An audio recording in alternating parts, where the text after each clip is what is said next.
Hi everyone. This is a brief presentation about ARC therapy, or Attachment, Regulation, and Competency, a framework and approach to treating complex trauma in children. The primary reference for this presentation was Treating Traumatic Stress in Children and Adolescents by Margaret Blaustein and Kristine Kinniburgh.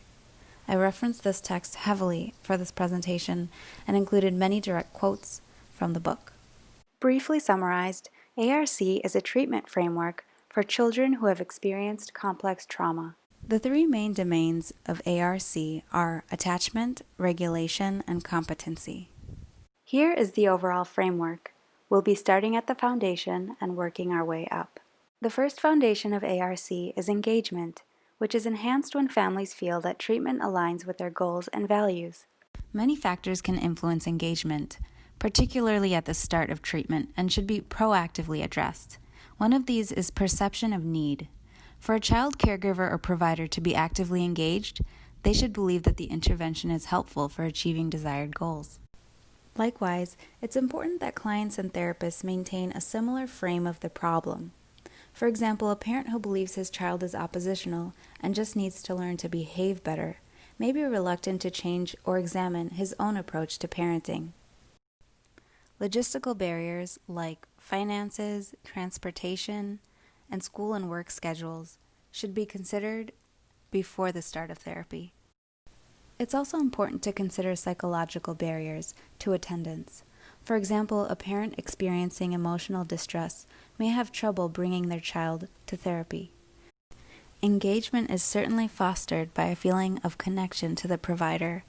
It's essential that providers are aware, self-reflective, and open to criticism in order to foster this. Psychoeducation is yet another foundation of therapy that should be considered across domains in order to account for the family's current level of knowledge.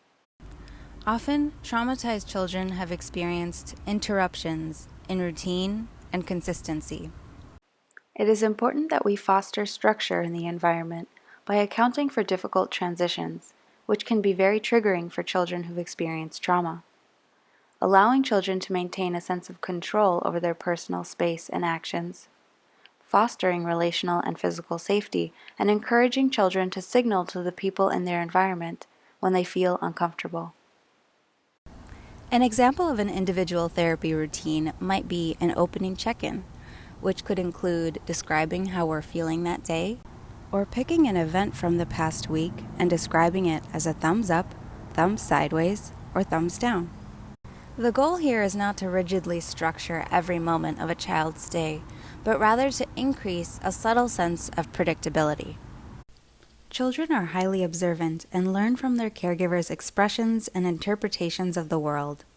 Therefore, caregiver affect management is an important component of ARC therapy. One of many tools described in the text is building self-monitoring skills in parents and teaching them to notice their own reactions across domains. For example, parents might be encouraged to examine their heart rate, breathing, muscle tension, etc. in response to losing control or hitting a danger point. Caregivers should also be asked to consider their thoughts about circumstances. Things like, "I can't do this," or "she's doing this on purpose." Examine how caregivers are feeling in response to difficult situations, and consider how to manage responses and behavior to these triggers. What do caregivers do in the face of strong emotion, and how can they change those behaviors? Attunement is the capacity of caregivers and children to accurately read each other's cues and respond in ways that maintain rhythm, support a co-regulated state, and meets needs. Traumatized children are often hypervigilant to signs of danger.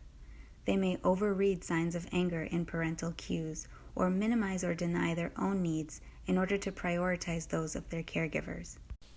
Common triggers are transitions, loss of control, feelings of vulnerability or rejection, confrontation, loneliness, sensory overload, intimacy, and even peace or calm. Caregivers can respond by taking time to understand the child's perspective, being respectful of those feelings, and correcting misinterpretations. For example, "I'm so sorry that you thought I was angry. What I was trying to say was, I was worried about what would happen if you fell." While a child's behaviors are typically the reason that they are referred to services, it may be more challenging for caregivers to consider their role in providing an effective response. However, this may be an area of great sensitivity. Addressing caregiver responses can easily feel like criticism. For treatment to be effective, it's critical that adults are on board with the treatment.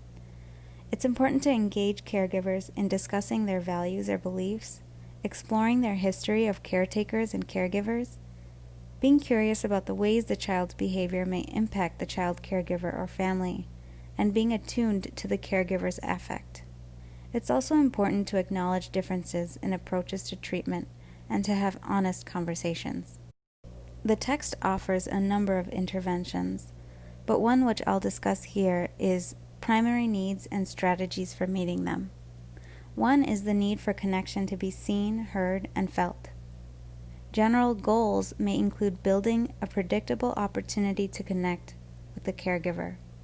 Engagement, planned check-ins, supervision, and communicating routines are important ways of meeting this need. It's important to target affect identification because traumatic stress can overwhelm the limited emotion management skill set available to developing children. Trauma can impact a child's emotional experience in myriad ways. For one, it can affect their internal experience of emotions. For example, they may have trouble identifying or labeling certain feeling or physical states. They may also be hypervigilant or insufficiently attuned to cues in their environment. For example, they may misread others' emotions, which could negatively impact their relationships. To address this, ARC stresses psychoeducation regarding emotional states, as well as skill-building activities like feeling flashcards, charades, wordplay, and body awareness techniques. Traumatized children often struggle to effectively modulate their emotional and physiological experiences. There are two main reasons for this. The first is attachment disruption. Young children initially rely on their caregivers to be their external modulators. The second is the traumatic stress response. When children are exposed to overwhelming stress, they must cope with high levels of arousal. The Feelings and Energy Toolbox is an example of an intervention that can be used to allow children to self-modulate. It allows children to place different objects in the box according to different feeling states. Each tool or object within the box is associated with a specific feeling state.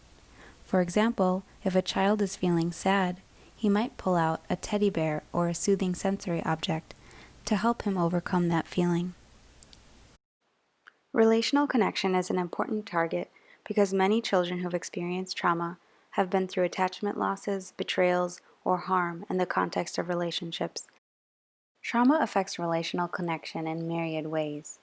Often children may attempt to restrict relationship, approach it haphazardly or ineffectively, or try to maximize it out of a desperate need to connect. In the face of shame and a need for secrecy, children may restrict relationships and fail to share their internal experiences. They might put up a false front, saying everything's fine, isolate themselves, or otherwise minimize their emotional experience. Children may also attempt to form relationships or communicate their needs in ineffective ways. For example, they might punch someone instead of telling them that they're angry, or attempt to relate by acting silly, but fail to read the other party's annoyance. It is also possible for children to overcommunicate, that is, share information indiscriminately without awareness for appropriate boundaries. The text offers many skill-building activities to enhance relational connection in these categories. These activities may help a child identify people they can feel safe sharing their emotional experiences with. The first is a sheet of paper with circles arranged in the configuration below. However, distance from the center of each bubble may vary. The child writes her name and adds the names or pictures of those closest to her in the bubbles. Distance from the center represents the intimacy of the relationship. The second activity is a modified form of the DBT house. Metaphor is very important here. As the child draws each portion of the house, the therapist adds prompts like, write down the people who support you on the walls, or write down the people who keep you safe and protect you on the roof. The text also lists activities to enhance nonverbal communication skills, like tone of voice, physical space, eye contact, and listening skills. These enhance the way children interact with peers and adults in their lives. To enhance verbal communication skills, children are encouraged to engage in reflection on activities covered in class, to use I statements, and to practice using individualized statements that allow the child to communicate their emotional needs. Executive functions are important to consider because they help children navigate through the world in a goal-directed and thoughtful way. ARC therapy encourages using skills that allow the child to delay or inhibit responses, make active decisions, anticipate consequences, evaluate outcomes, and generate alternative solutions. Trauma impacts self-development and identity. Children and adolescents who have experienced trauma often have impaired establishment of a positive sense of self. The past often informs the present, and elements of trauma in the form of fragmented memories often continue to influence and define the self in the present. Children who are routinely rejected, harmed, or ignored may internalize an understanding of self as unlovable, unworthy, helpless, or damaged. Trauma-impacted children often rely on dissociative coping mechanisms involving fragmentation and disconnection from their experiences. Similarly, trauma-impacted children may curtail exploration in order to stay safe. They may rely on rigid control and repetition, but without exploring their environment, children are limited to immediately what is, rather than the possibilities of what could be. To help children identify personal attributes, likes, dislikes, values, and preferences, ARC encourages several activities: an All About Me book, a personal collage, artistic self-expression, and more. To build a positive self-concept, the text offers several self-esteem-based activities. Among these is the superhero self-activity, in which the child names positive attributes correlated with their personality. Another is a pride wall, in which children are able to add their accomplishments and positive attributes to a designated space in the therapy room.